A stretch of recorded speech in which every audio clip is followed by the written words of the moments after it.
पूरे देश से जिस तरह से खबरें आ रही हैं, 2 चरण का मतदान हुआ है, तो पूरे देश में एक ही बात चल रही है कि तानाशाही को आज खत्म करना जरूरी है।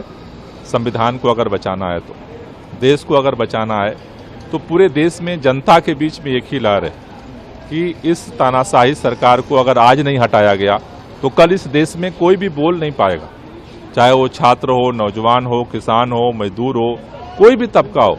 अगर उसको दुख दर्द होगा, वो बोल नहीं पाएगा। इसलिए संविधान को बचाने के लिए, लोकतंत्र को बचाने के लिए पूरे देश में लोग इस तानाशाही को हटाने के लिए वोट कर रहे हैं। गुजरात में भी हमें भरोसा है कि इस बार बड़ा परिवर्तन होगा और इंडिया गठबंधन इस बार जो है यहाँ पर अपनी मजबूत उपस्थिति और जीत दर्ज करेगा। पूरे देश में जिस तरह की निगेटिव राजनीति, नकारात्मक राजनीति भारतीय जनता पार्टी और माननीय प्रधानमंत्री जी के नेतृत्व में भारतीय जनता पार्टी ने किया है, मेरे ख्याल से उन्होंने सारी हदें पार कर दी हैं।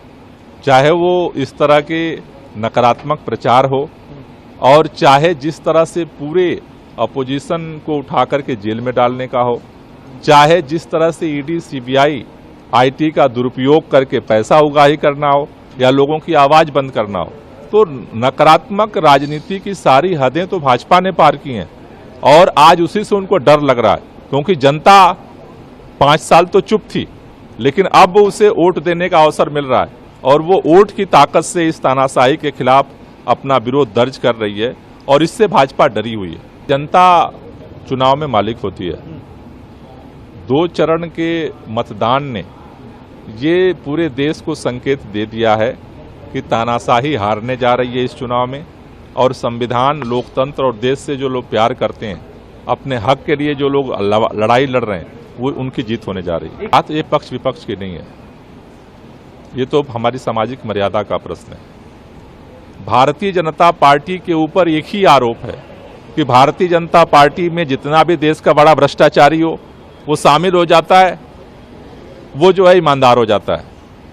महिलाओं के साथ जिस तरह की ये घटना सामने आई है, चूंकि वो एनडीए में शामिल है, इसलिए मोदी जी प्रचार उसका करते हैं और वो सही हो जाता है। चीजें बाहर आए उससे पहले उससे देश से बाहर भगा दिया जाता है।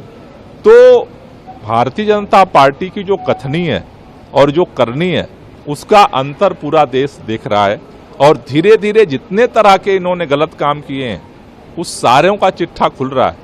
और जैसा मैंने पहले भी कहा कि देश इस तानाशाही का जवाब अपने वोट से देने की तरफ बढ़ रहा है। इस बार तानाशाही हारेगी और संविधान और लोकतंत्र जीतेगा।